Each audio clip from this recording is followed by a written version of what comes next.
Hello mga kalulu, what a blaze today. I have baby duck, 11 ducks.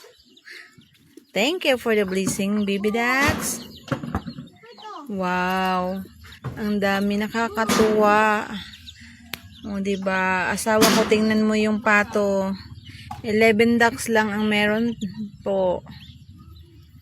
Wow, baby duck is coming. Dami na. So by next week, yung isa naman. Then the other weeks, yung isa naman. So ayan po. Katabi lang niya yung naglilimlim. Eggs niyan is 24. So dalawa silang naglilimlim. O, diba?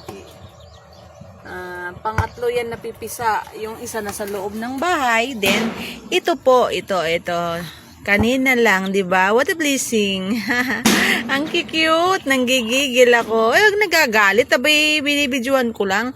Titingin. Oh, ayun ang bibi niya. Ang cute talaga, super duper cute. Wow. Thank you.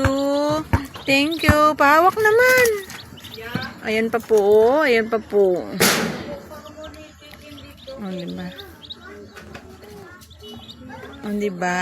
Oh, diba mga kalola, ayan.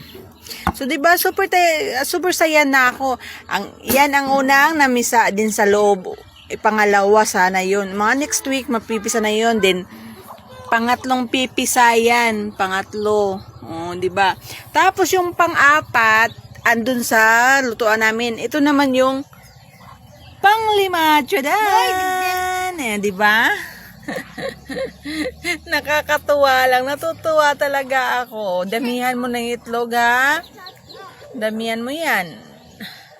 Para marami na naman akong pato. O, diba? Dito lang, magkatabi-tabi lang talaga sila, promise.